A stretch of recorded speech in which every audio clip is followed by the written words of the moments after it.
Good morning, everyone. Welcome to Pre-Market News and Views by In the Money Stocks. Today is Thursday, June 26, 2014. Thank you all for tuning in. Let's jump right into the charts here. We're going to start off with the usual S&P 500 E-mini futures. And you're going to see that the futures are trading higher by about 50 cents to $19.50 per contract. So yesterday the markets came roaring back to some degree on light volume, obviously, but nonetheless they did recoup everything they lost on Tuesday. And futures right now are trading around $19.50 per contract.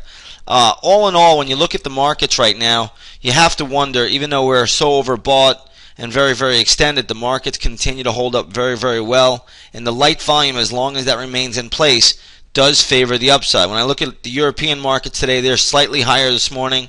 The Asian markets were higher last night. So really, with the exception of basically the Bombay Sensex Index, everything was higher overnight. So there's really no problem here. We did have some economic news at 8:30 in the morning. It was the PCE inflation index. It hit its highest rate since October 2012. But the market really don't care about that. The market really just cares about the liquidity, cares about the dollar-yen carry trade, and a few other things. Market really doesn't really care about all of this economic news that's pushed out on the public each and every day. All right, let's take a look at a few stocks out here. Enough of me jabbering about the markets. Let's take a look at IRM. This is Iron Mountain. Stock closed at $29.77. I'm not 100% sure what's picking up Iron Mountain today, but nonetheless, the stock is roaring higher. Decent pop. When I look at this equity, though, I have to think around the 30, well, already it's higher than that. I was going to say somewhere around $35. It should hit very, very good resistance, and price is above that already. So I would not be a buyer one bit of Iron Mountain up here at these levels. In fact, I think the equity can even fade off these levels. So be very, very careful. Do not jump on board. The big top on this stock is around $40, $39.70. I don't even think it gets there. But nonetheless, that is the big level to watch for, because we are very close to that all-time high that was made in 2013.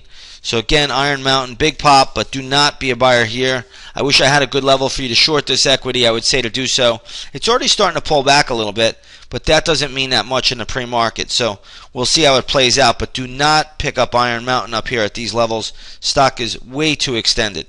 Next one on my list is Bed Bath & Beyond. Stock is getting hammered today. It closed at $61.11, now trading at $56.31. I will have gap levels for you in the chat room. So again, come on over to the chat room at 9 o'clock in the morning. We'll have some gap levels for Bed Bath & Beyond, and we'll see how it plays out. But right now the stock is getting hit pretty sharply, down pretty. Yeah, got to say it's down about $5 today, so that's a pretty good fall. And again, we'll have some gap levels in the chat room for this one when it comes down a little bit lower. Let's take a look at Deutsche Bank today. I don't know the news on Deutsche Bank, but the stock is down $1.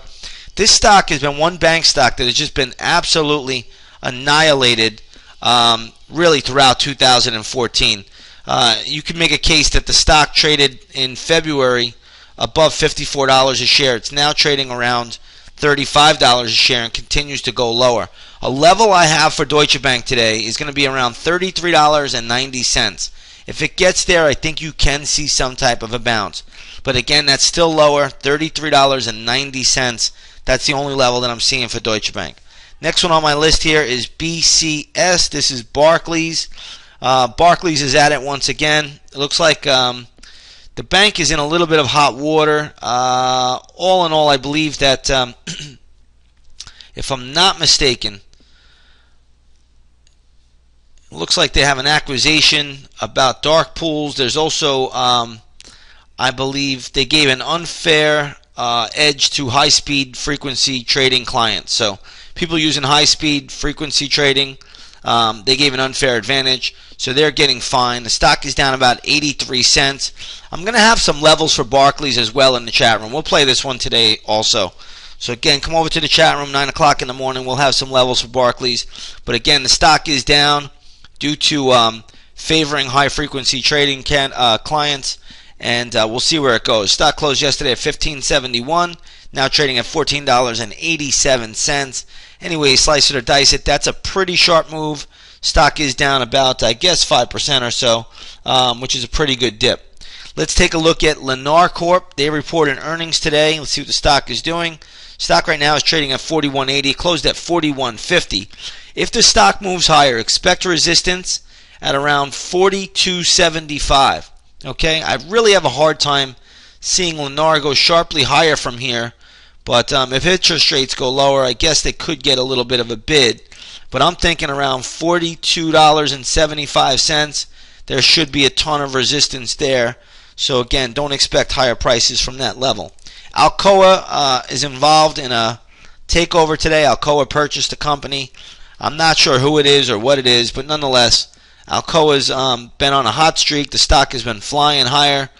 I don't know why, but either way, they made an acquisition for about $2.85 billion in cash and stock. I would not touch Alcoa here with a 10-foot pole. Stock looks overbought, extended, stretched, whatever adjective you want to use to say the thing is severely overbought. It is. Do not touch it. This is a candidate to pull back. I'd probably say around the 15.50 level. It might even peak 15.40. But either way, watch for Alcoa to pull back today. I don't see much higher prices in the cards from here. Let's take a look at Philip Morris International. This stock is getting hit as well today. Closed at $88.79. This is another equity that needs to pull back. It looks like they came out with, I'm not sure if they came out with earnings. They did. Okay. Alcoa did come out with earnings. I have no idea what they are, but I'm just seeing Alcoa did come out with, Philip Morris did come out with earnings. Stock is trading down a little bit. The stock has support at $85.90. So if it gets to $85.90, keep that on your radar because that will be a good little level for the stock. Okay, so PM Philip Morris International around $85.90. That's where you can look for a scalp bounce today. Scalp is nothing more than a quick day trade lasting between 10 and 30 minutes. Next on the list is Monster Beverage. It looks like there's a group out there trying to make Monster Beverage. They're asking the FDA to put safety warnings on the label. Okay, they're citing that there have been deaths over the years. I did see this news earlier. But again, Monster Beverage right now trading at $70.45. It's really not moving. The stock has a lot of support at $67 today. If it does get down there, that can easily happen. We've seen this stock move big many times. So keep 67 on watch.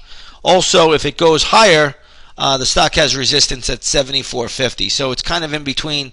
But $67 is a good scalp long level for Monster Beverage if it gets up there.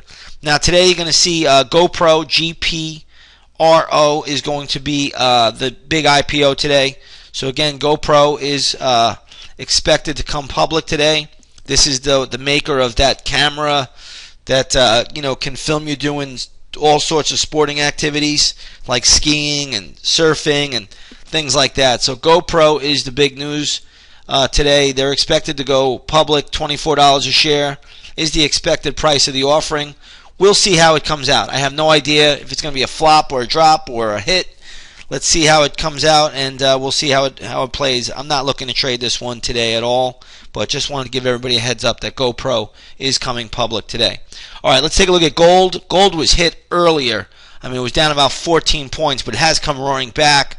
Only down about $5 right now. So gold futures trading at $1,317.20. Let's take a look at the GLD here. You'll see the GLD right now. Look at that rally. It's come back from 125.80 all the way up to 126.75. So again, it closed at 126.99. Really, gold is holding up very well right now. I don't see higher prices in the cards at the moment, but nonetheless, if the dollar-yen falls, okay, keep this on your radar today. If the dollar-yen declines and it's starting to pull back, gold will go higher. If the dollar-yen rallies, gold will most likely pull back and go lower. But again, gold usually trades inversely to the dollar-yen. So we'll keep that on the radar. But dollar-yen moving lower. A weaker dollar-yen also affects the spiders and the futures. So again, you can see the futures and the spiders have pulled back to the unchanged level. They were higher when we started this broadcast. All right, let's take a look at the oil market today. Light sweet crude is trading down 22 cents a barrel to $106.28. We'll see how that plays out. Let's go to the USO, which is a good proxy for trading light sweet crude, and you can see a little bit of a dip here at 39.13.